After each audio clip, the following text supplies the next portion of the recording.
The choice I had to make as your president was either to follow through on that agreement or be prepared to go back to fighting the Taliban in the middle of the spring fighting season. There would have been no ceasefire after May 1. There was no agreement protecting our forces after May 1. There was no status quo of stability without American casualties after May 1. There was only a cold reality of either following through on the agreement to withdraw our forces or escalating the conflict and sending thousands more American troops back into combat in Afghanistan, lurching into the third decade of conflict. I stand squarely behind my decision. After 20 years, I've learned the hard way that there was never a good time to withdraw U.S. forces. That's why we're still there. We were clear-eyed about the risks. We planned for every contingency, but I always promised the American people that I will be straight with you. The truth is, this did unfold more quickly than we had anticipated. So what's happened? Afghanistan political leaders gave up and fled the country. The Afghan military collapsed, sometime without trying to fight. If anything, the developments of the past week reinforced that ending U.S. military involvement in Afghanistan now was the right decision. American troops cannot and should not be fighting in a war and dying in a war that Afghan forces are not willing to fight for themselves. We spent over $1 trillion. We trained and equipped an Afghan military force of some 300,000 strong, incredibly well equipped, a force larger in size than the militaries of many of our NATO allies. We gave them every tool they could need. We paid their salaries, provided for the maintenance of their Air Force, something that Taliban doesn't have. Taliban does not have an Air Force. We provided close air support. We gave them every chance to determine their own future. We could not provide them was the will to fight for that future. There's some very brave and capable Afghan special forces units and soldiers. But if Afghanistan is unable to mount any real resistance to the Taliban now, there is no chance that 1 year, 1 more year, 5 more years, or 20 more years, the U.S. military boots on the ground would have made any difference. Here's what I believe to my core. It is wrong to order American troops to step up when Afghanistan's own armed forces would not. The political leaders of Afghanistan were unable to come together for the good of their people, unable to negotiate for the future of their country when the chips were down. They would never have done so while U.S. troops remained in Afghanistan, bearing the brunt of the fighting for them. And our true strategic competitors, China and Russia, would love nothing more than the United States to continue to funnel billions of dollars in resources and attention into stabilizing Afghanistan indefinitely.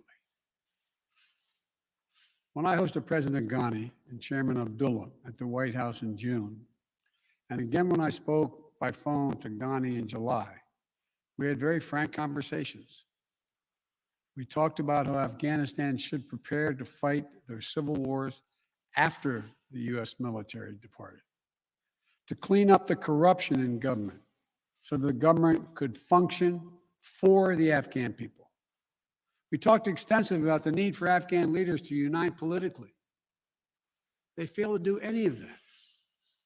I also urged them to engage in diplomacy, to seek a political settlement with the Taliban. This advice was flatly refused. Mr. Ghani insisted that the Afghan forces would fight, but obviously he was wrong. So I'm left again to ask of those who argue that we should stay. How many more generations of America's daughters and sons would you have me send to fight Afghanistan's civil war when Afghan troops will not? How many more lives, American lives, is it worth? How many endless rows of headstones at Arlington National Cemetery? I'm clear on my answer. I will not repeat the mistakes we've made in the past. Mistake of staying and fighting indefinitely in a conflict that is not in the national interest of the United States, of doubling down on a civil war in a foreign country, of attempting to remake a country through the endless military deployments of U.S. forces. Those are the mistakes we cannot continue to repeat because we have significant vital interest in the world that we cannot afford to ignore. I also want to acknowledge how painful this is to so many of us. The scenes we're seeing in Afghanistan, they're gut-wrenching, particularly for our veterans, our diplomats, humanitarian workers, for anyone who has spent time on the ground working to support the Afghan people, for those who have lost loved ones in Afghanistan, and for Americans who fought and served in the country, serve our country in Afghanistan. This is deeply, deeply personal. It is for me as well. I've worked on these issues as long as anyone. I've been throughout Afghanistan during this war, while the war was going on, from Kabul to Kandahar to the Kunar Valley. I've traveled there on 4 different occasions. I met with the people. I've spoken to the leaders. I spent time with our troops. And I came to understand firsthand what was and was not possible in Afghanistan. So now we're focused on what is possible. We will continue to support the Afghan people. We will lead with our diplomacy, our international influence, and our humanitarian aid. We'll continue to push for regional diplomacy and engagement to prevent violence and instability. We'll continue to speak out for the basic rights of the Afghan people, of women and girls, just as we speak out all over the world. I've been clear, the human rights must be the center of our foreign policy, not the periphery.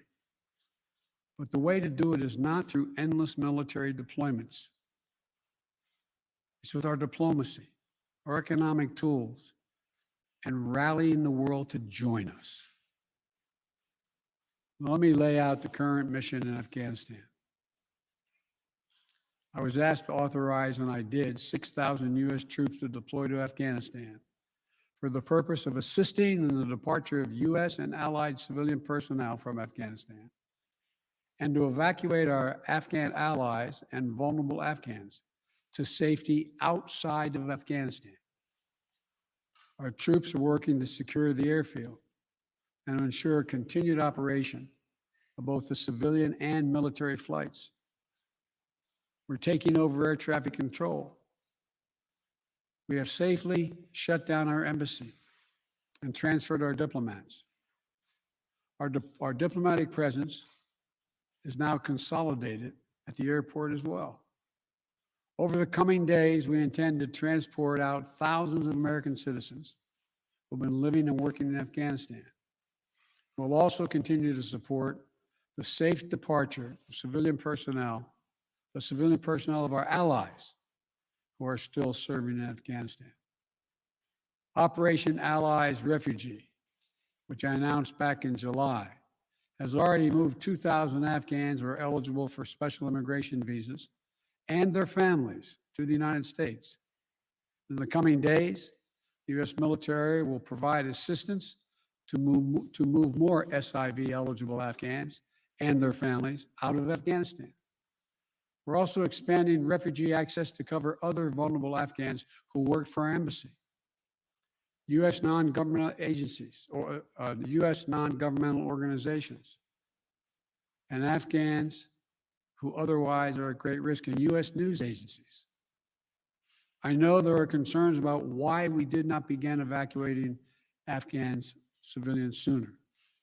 Part of the answer is some of the Afghans did not want to leave earlier, still hopeful for their country. And part of it because the Afghan government and its supporters discouraged us from organizing the mass exodus to avoid triggering, as they said, a crisis of confidence. American troops are performing this mission as professionally and as effectively as they always do, but it is not without risks. As we carry out this departure, we have made it clear to the Taliban, if they attack our personnel or disrupt our operation, the U.S. presence will be swift and the response will be swift and forceful. We will defend our people with devastating force if necessary. Our current military mission will be short in time, limited in scope, and focused in its objectives. Get our people and our allies as safely as quickly as possible. And once we have completed this mission, we will conclude our military withdrawal. We will end America's longest war after 20 long years of bloodshed. The events we're seeing now are sadly proof that no amount of military force would ever deliver a stable, united, secure Afghanistan, as known in history as the graveyard of empires. What's happening now could just as easily happen 5 years ago or 15 years in the future. We have to be honest. Our mission in Afghanistan has taken many missteps, made many missteps over the past 2 decades. I'm now the 4th American president to preside over war in Afghanistan, 2 Democrats and 2 Republicans. I will not pass this responsibility on to a 5th president. I will not mislead the American people by claiming that just a little more time in Afghanistan will make all the difference. Nor will I shrink from my share of responsibility for where we are today and how we must move forward from here. I am President of the United States of America, and the buck stops with me. I'm deeply saddened by the facts we now face, but I do not regret my decision to end America's warfighting in Afghanistan and maintain a laser focus on our counterterrorism missions there and other parts of the world. Our mission to degrade the terrorist threat of al-Qaeda in Afghanistan and kill Osama bin Laden was a success. Our decades-long effort to overcome centuries of history and permanently change and remake Afghanistan was not, and I wrote and believed it never could be.